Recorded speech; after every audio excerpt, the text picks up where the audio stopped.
When a team of archaeologists recently came across some 15,000-year-old human remains, they made an interesting discovery. The teeth of those ancient humans were riddled with holes.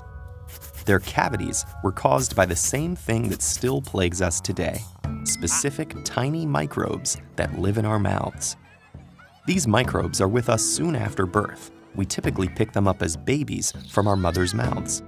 And as our teeth erupt, they naturally begin to accumulate communities of bacteria. Depending on what we eat, and specifically how much sugar we consume, certain microbes can overpopulate and cause cavities.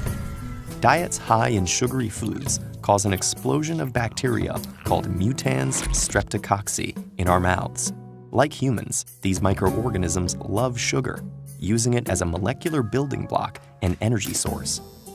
As they consume it, the bacteria generate byproducts in the form of acids, such as lactic acid. The mutans streptococci are resistant to this acid, but unfortunately, our teeth aren't. While each human tooth is coated in a hardy, protective layer of enamel, it's no match for acid. That degrades the armor over time, leaching away its calcium minerals. Gradually, acid wears down a pathway for bacteria into the tooth's secondary layer called the dentin. Since blood vessels and nerves in our teeth are enclosed deep within, at this stage, the expanding cavity doesn't hurt. But if the damage extends beyond the dentin, the bacterial invasion progresses, causing excruciating pain as the nerves become exposed. Without treatment, the whole tooth may become infected and require removal, all due to those sugar-loving bacteria. The more sugar our food contains, the more our teeth are put at risk. Those cavemen would hardly have indulged in sugary treats, however. So what caused their cavities? In meat-heavy diets, there would have been a low risk of cavities developing because lean meat contains very little sugar. But that's not all our early human ancestors ate. Cavemen would also have consumed root vegetables, nuts, and grains, all of which contain carbohydrates. When exposed to enzymes in the saliva, carbohydrates get broken down into simpler sugars, which can become the fodder for those ravenous mouth bacteria. So while ancient humans did eat less sugar compared to us, their teeth were still exposed to sugars. That doesn't mean they were unable to treat their cavities, though. Archaeological remains show that about 14,000 years ago, humans were already using sharpened flint to remove bits of rotten teeth. Ancient humans even made rudimentary drills to smooth out the rough holes left behind, and beeswax to plug cavities, like modern-day fillings.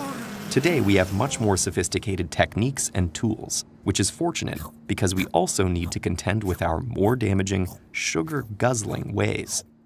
After the Industrial Revolution, the human incidence of cavities surged because suddenly we had technological advances that made refined sugar cheaper and accessible. Today, an incredible 92% of American adults have had cavities in their teeth. Some people are more susceptible to cavities due to genes that may cause certain weaknesses, like softer enamel. But for most, high sugar consumption is to blame. However, we have developed other ways of minimizing cavities besides reducing our intake of sugar and starch. In most toothpastes and many water supplies, we use tiny amounts of fluoride. That strengthens teeth and encourages the growth of enamel crystals that build up a tooth's defenses against acid. When cavities do develop, we use tooth fillings to fill and close off the infected area, preventing them from getting worse. The best way to avoid a cavity is still cutting down on sugar intake and practicing good oral hygiene to get rid of the bacteria and their food sources. That includes regular toothbrushing, flossing, and avoiding sugary, starchy, and sticky foods that cling to your teeth between meals. Gradually, the population of sugar-loving microbes in your mouth will decline. Unlike the cavemen of yesteryear, today we have the knowledge required to avert a cavity calamity. We just need to use it.